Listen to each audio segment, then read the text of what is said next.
ভাগ, বাংলাদেশের মুসলিমরা সব ভাগ। এই মুহূর্তে আমাদের পশ্চিমবঙ্গ রাজ্য সরকার যেই সিদ্ধান্ত নিয়েছে, এই সিদ্ধান্তে যে সমস্ত বাংলাদেশি মুসলিমরা অবৈধভাবে আমাদের পশ্চিমবাংলায় ঢুকে বসে আছে, তাদেরকে বারবার করে বলে দিচ্ছি, ভাগ, বাংলাদেশি মুসলিমরা আমাদের পশ্চিমবঙ্গ থেকে ভাগ। তার কারণ আমাদের পশ্চিমবঙ্গ সরকার এখন যেটা চালু করেছে, এনআরসি এবং সিএ দুটোই চালু করেছে।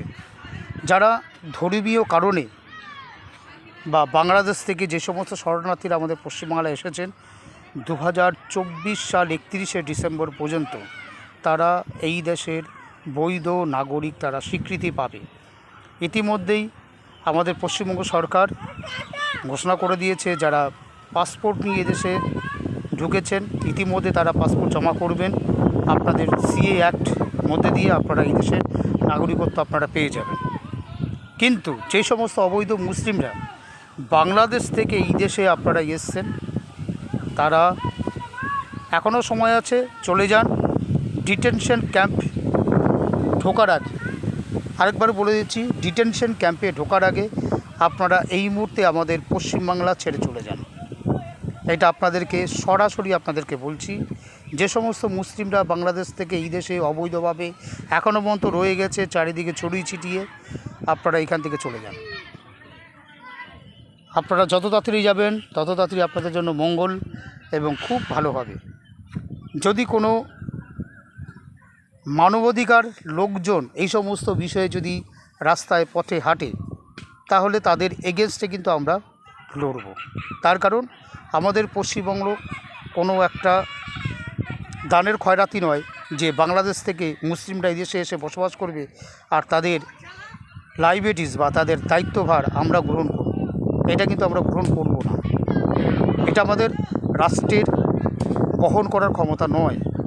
তাই যেই সমস্ত মুসলিমরা বাংলাদেশ থেকে এই দেশে এসে এখনও পর্যন্ত এই দিক ওদিক ছড়িয়ে ছিটিয়ে আছেন, আপনারা চলে যান।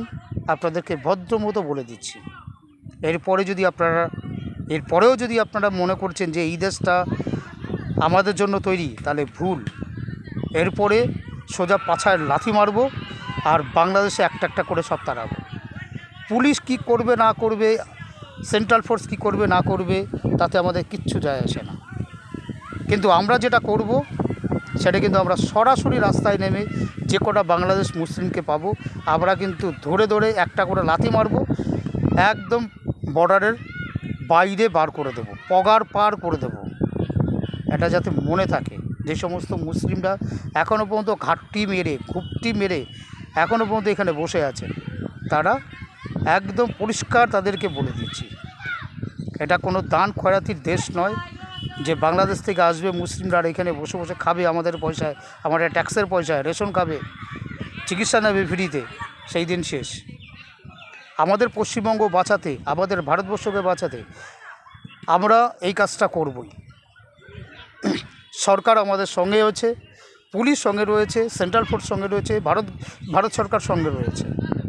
তাই কোনো মুসলিমরা যদি এই দেশে এখনও পর্যন্ত যে কটা আছে, এখনও প্রায় 90 লাখের কাছাকাছি মুসলিম আমাদের ভারতবর্ষে এখনও পর্যন্ত অবৈধভাবে বসবাস করছে, এবং পশ্চিমবঙ্গে সেটা প্রায় 50 লাখের উপর। চলে যান, এখনও সময় আছে। আমরা কিন্তু জনে জনে গিয়ে কিন্তু সব জনে গিয়ে সার্ভে করে আমরা দেখব যে ভাই তোমার বাড়ি কোথায়, কোথার থেকে এসেছিস, সেগুলোকে ধরে ধরে সব পকার পার করব। দেখবেন আপনার পাড়ায় পাড়ায় অনেক মুসলিম লোক আছে যারা ওই কাগজ টোকায়, বিভিন্ন কাগজগুলো টুকিয়ে তারা কিন্তু ব্যবসা করে। ওইগুলো এক ধরনের কিন্তু বাংলাদেশি মুসলিম। হয়তো আমরা তাদেরকে চিনতে ভুল করছি, কিন্তু যদি আপনারা ধরে পরিষ্কারভাবে তাদের কাছ থেকে নাম ঠিকানা জিজ্ঞেস করবেন, তারা কিন্তু ঠিকানা হয়তো বলবে। যদি বলা যায় আসল ঠিকানা বল, কোথায় বাড়ি তো, ও কিন্তু বলে দেবে যে বাংলাদেশে বাড়ি। আর যখনই ধরা পড়বে তখনই পাচার মতো লাথি মারা শুরু করবে, বের করে দিতে হবে পশ্চিমবাংলা থেকে সমস্ত জানোয়ারদের। আর মানবাধিকার কমিশন যদি এক্ষেত্রে আসে, আমরা তাদের এগেনস্টে লড়ব।